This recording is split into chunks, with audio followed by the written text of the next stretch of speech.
हरे कृष्णा जी। मैं लोकेश शर्मा सुदामा, संस्थापक हरे Krishna Govind Dham trust registered. मैं इस टाइम खड़ा हूँ जो लावारिस गांव बेसहारा गाय जिनके सड़कों पे घायल पड़ी रहती है, जिसमें से हम 19 गाय यहाँ पे पिछले 1 साल से 19 गाय, 4 उनके बच्चे जिनकी हमने यहाँ पे अंधा बछड़ा भी था, इन सब गायों को भी आज सड़कों पे भेजा जा रहा है और इनकी उजाड़ी जा रही है। जबकि यहाँ पे डीडीए के एक अधिकारी खड़े हैं जिन्होंने मुझे कहा आप 7 दिन के लिए मोहलत दे रहा हूँ मैं आपको, लेकिन 7 दिन के मोहलत के बावजूद भी देखो ये एप्लीकेशन देख लो जिसमें प्रधानमंत्री जी, उपराज्यपाल जी, श्रीमान मुख्यमंत्री जी, chairman, vice chairman NGT national green tribunal, श्रीमान पुलिस आयुक्त साहब, श्रीमान डीसीपी साहब, श्रीमान एसएचओ गीता कॉलोनी साहब, सबको लिखा गया माननीय उपराज्यपाल जी दिल्ली के आदेश, माननीय उपराज्यपाल जी दिल्ली के आदेश के पालन में नेशनल ग्रीन ट्रिब्यूनल विभाग एनजीटी के द्वारा यमुना नदी के किनारे पर बसी प्राचीन झुग्गियों, गौशालाओं, धार्मिक स्थलों पर बुलडोजर चलाए जाने के खिलाफ अनिश्चितकालीन धरने की घोषणा हम कर चुके हैं, जो कि अब इसमें पहुंच चुके हैं। लेकिन उसके बावजूद भी धमका के, हमें मार के, पीट के, धक्के दे के, पुलिस का डर दिखा के, ये देखो छोटे छोटे बच्चे यहाँ खड़े हैं जिनके घर उजाड़ दिए गए हैं। छोटे छोटे बच्चे कहाँ जाएंगे सड़कों पे, जो कि यहाँ पर सरकारी स्कूलों में पढ़ रहे हैं, यही पैदा हुए हैं, यही स्कूलों में पढ़ रहे हैं, यही के आधार कार्ड है, वोटर कार्ड है, सभी है। सिर्फ सरकार क्या कर रही है, वोटर कार्ड के बदले उनसे वोट तो ले रही है, लेकिन उसके बदले में ना बिजली दे रही, ना पानी दे रही, और जो झुग्गी थी वो भी तोड़ दी गई है। राजेश भाई, मैं तुम्हें दिल से बहुत देर से याद कर रहा हूँ। मैं मंजू जी से 8 तारीख को मैंने वीडियो बनाई, वायरल कर रही है। मेरा व्हाट्सएप भी बंद कर दिया गवर्नमेंट ने, मेरा फेसबुक भी बंद कर दिया। कोई नेता आएगा नहीं इलेक्शन में वोट मांगे, चप्पल से मारूंगा, चप्पल से मारूंगा। राजेश, ये एप्लीकेशन पर साइन हो गए, मंजू के यहाँ से भी कई लोगों के साइन हो गए हैं, ठीक है। इसमें मुझे साइन चाहिए, जो कि आज ये एप्लीकेशन पहुँच जाए और कल हम सबको धरने पे बैठना है, शमशान घाट पे बैठना है।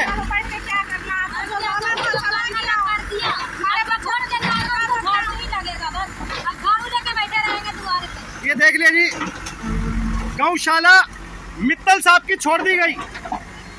जो मित्तल जी की गौशाला है ठोकर नंबर 14-15 के पास, उस गौशाला को छोड़ दिया। भ्रष्ट कर्मचारियों ने पैसा खाया या अप्रोच से दब गए, उसे तो छोड़ दिया। 250 गायों का जब व्यापार हो रहा है, लेकिन 19 गायों का जहाँ पर जीवन दिया जा रहा है, उनका इलाज किया जा रहा है, उन गायों को आज इन्होंने उजाड़ दिया। मैं ये कह रहा हूँ, मैं आज इन सबको बद्दुआ दे रहा हूँ जो सम्मिलित है। जैसे इनका घर उजड़ा है, ऐसे इन सबका भी घर उजड़ेगा। ये लोकेश सुदामा आज शिव कुटिया में बैठ के सबको शराब दे रहा है जो सम्मिलित है। इसमें सबसे बड़े एलजी साहब है। एलजी साहब ना बेघर हो जाए तो मेरे मुंह पर जो कहना वो कह देना। जो इसके अंदर हस्तक्षेप कर रहे हैं वो सब बेघर होंगे। जैसे मेरी ये लावारिस बेसहारा बेजुबान गौ मैया जो घायल है, जिनका घर उजाड़ दिया गया, जिनका अस्पताल उजाड़ दिया गया है। अरे जाके जो व्यापार कर रहे हैं, जो दूध का काम कर रहे हैं, सरकारी जमीन पर कर रहे हो, उन्हें उखाड़ो, उन्हें उतारो। ना कि तुम जो अस्पताल यहाँ पे हम इलाज कर रहे हैं, जिन्हें सड़कों पे दूध निकालने के बाद छोड़ देते हैं, दूध निकालने के बाद छोड़ दिया, दूध नहीं दिया, कसाई को बेच दिया। अरे हम उन गायों को, उन बच्चों को लेके आते हैं। अंधे अंधे बच्चे यहाँ पे गाय के हैं, जिन अंधे बच्चों की हमने सेवा करी है, मर जाते तो उन्हें दफनाते हैं, ना कि हम कसाई को बेचते। लेकिन जो कसाई को बेच रहे हैं, दूध का व्यापार कर रहे हैं, उनकी अप्रोचों से, उनके पैसों से आप लोग दब रहे हो। कल मित्तल साहब की गौशाला पे किसी ने एक्शन नहीं लिया, उन्हें 15 दिन की मोहलत दे दी। क्या जी आप थे मित्तल साहब की गौशाला पे? आपने परमिशन दी साहब? बताओ प्रभु, बताओ, परमिशन दी? अरे गिरने दो, मरने दो यार, मरने दो मुझे, मैं बुलडोजर के नीचे लेट जाऊंगा। लेकिन आपने मित्तल को दी परमिशन? ये बताओ, जो व्यापार कर रहा है, पैसा मिला? क्या मिला? अप्रोच मिली? सर मित्तल जी के यहाँ से पैसा मिला, धमकी मिली। जो 250 गाय का जो व्यापार कर रहे हैं, आपने वहां नहीं तोड़ा। बताओ प्रभु, बताओ। मतलब मैं आपको बताना चाह रहा हूँ, अगर किसी की अप्रोच है, पैसा है, इस देश में न्याय उसी को मिलता है जिसका पैसा या अप्रोच है। तो जो गलत काम कर रहे हैं, दूध का व्यापार कर रहे हैं, उन्हें ये लोग छूट दे के आ गए हैं। लेकिन यहाँ पे आज इन्होंने 19 मेरी गौ माता, 4 उनके बच्चों का घर उजाड़ दिया है। तो मैं इनसे कह रहा हूँ, अब आप भी घर से में नहीं रहोगे, आप लोगों के भी घर उजड़ेंगे। सारी जनता पहचान गई है आप लोगों के चेहरों को, और सारी सेना, सारी जनता अब तुम्हें दोबारा दिल्ली की सीट पे नहीं बैठने देगी, भारत की सीट पे नहीं बैठने देगी। जब जैसे तुमने इनका घर उजाड़ा, जब तक यह घर नहीं बने, झुग्गी झोपड़ी वालों को सरकारें वादा कर रही है मकान देंगे, छतें देंगे, जहाँ झुग्गी, केजरीवाल जी कहते हैं जहाँ झुग्गी, क्यों जी महफूज भाई, केजरीवाल जी कहते हैं जहाँ झुग्गी वहाँ मकान, मोदी जी कहते हैं 2024 तक इतने करोड़ मकान, लेकिन यहाँ सारे झुग्गी झोपड़ी वालों को तोड़ दिया। ये छोटे छोटे बच्चे देखो जी सड़कों पे आ गए, कहाँ सोएंगे, कहाँ रहेंगे।